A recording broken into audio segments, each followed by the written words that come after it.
que a minha passagem aqui por Campina Grande está sendo encantadora. Mas não dá para visitar a cidade e não dar uma passadinha aqui na Vila Sítio São João. Esse espaço onde a gente pode mergulhar ainda mais fundo na cultura nordestina, do passado até o presente. E claro, vocês são os meus convidados para conhecer tudo isso junto comigo. Vamos lá?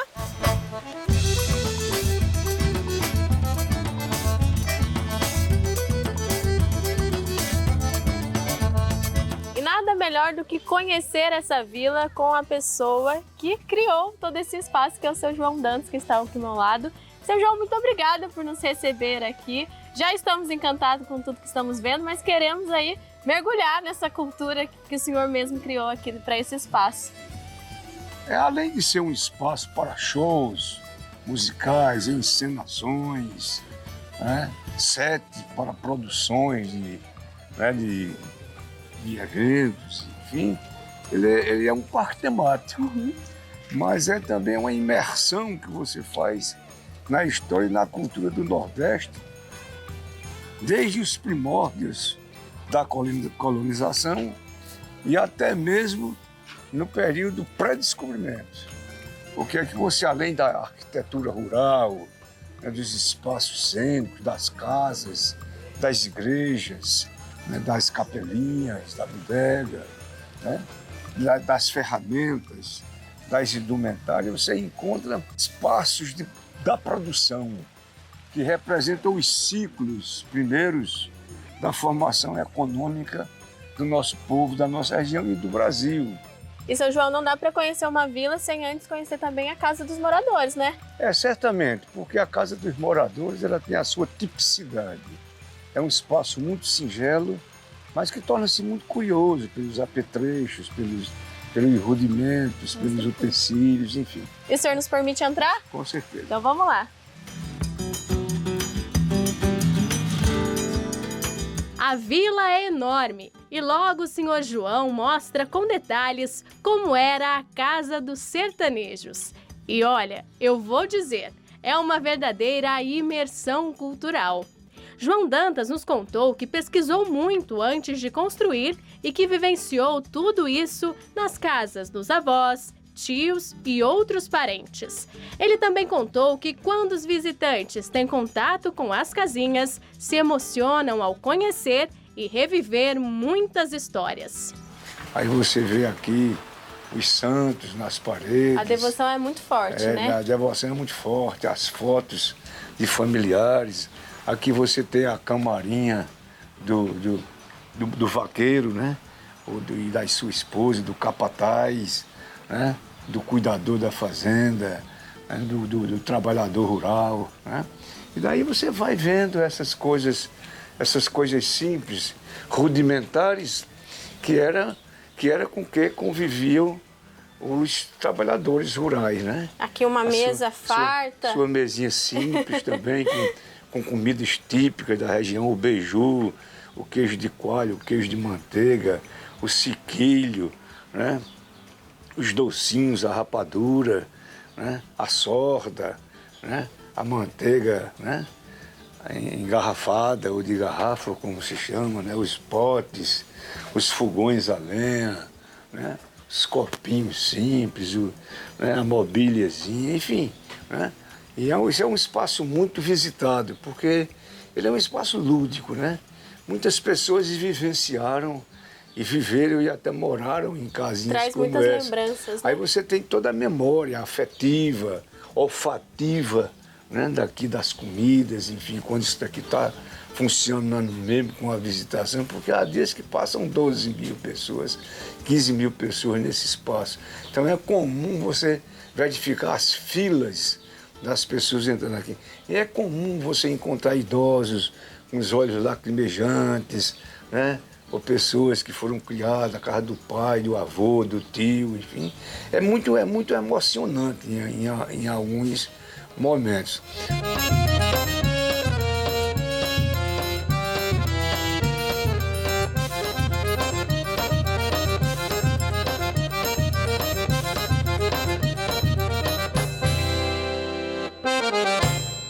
O mercado era chamado de bodega. Você encontrava de tudo e mais um pouco, desde pólvora para armamento até acessórios para pesca e assim vai. Mas você encontrava aqui espoleta, chumbo, pólvora para carregar arma e para caça.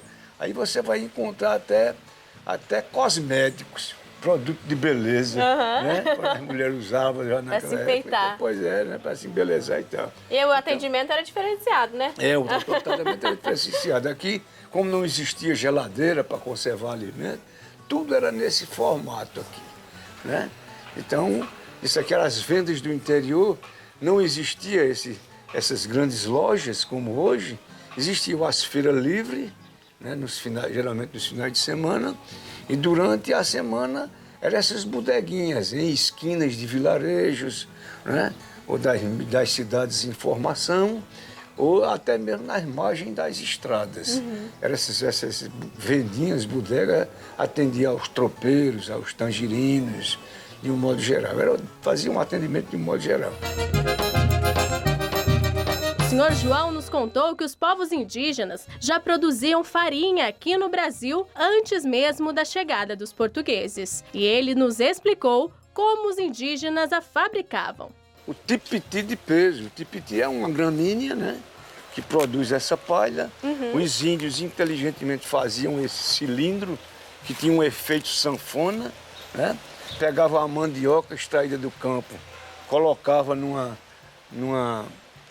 peça ao modo de canoa, colocavam água e jogavam aquela macaxeira ou mandioca lá, ela amolecia, eles pisavam, virava aquela papa, eles colocavam aqui, penduravam no ar e colocavam uma pedra aqui.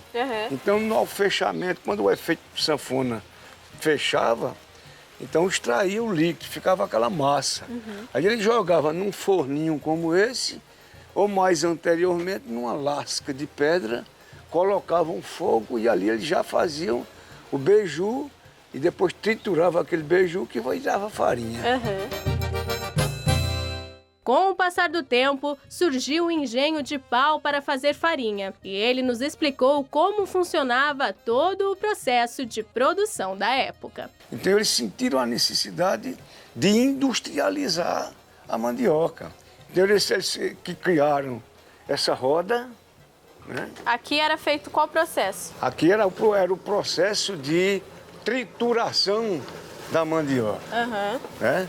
Eles pegavam a mandioca, giravam ali, colocavam a mandioca aqui, ela virava aquela papa.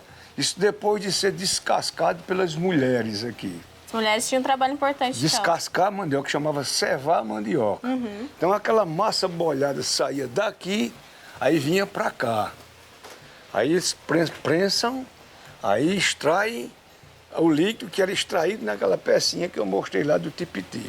Então aquela massa seca, retirada daqui, vem para aqui para ser peneirada. Então aquele produto peneirado, já seco, vem para cá, que é exatamente o forno, né?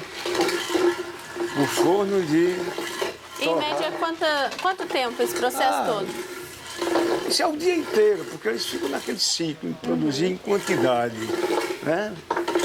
O ciclo da farinha vira noites.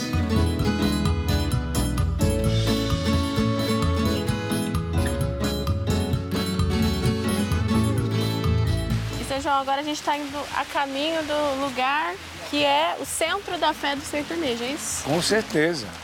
Nós estamos aqui, vamos dizer que na paróquia. Né? Aqui era onde aconteciam os encontros, as celebrações. Aqui nós temos a igrejinha e temos o pátio da igreja. No pátio da igreja era onde se montavam as quermesses, né? Faziam as festas de padroeira, né? As procissões, né? Os batizados, os casamentos, né? Que era um dia de festas, inclusive, né? Então, nessa igreja, nesse pátio aqui, acontecia muita coisa, né? Entendeu?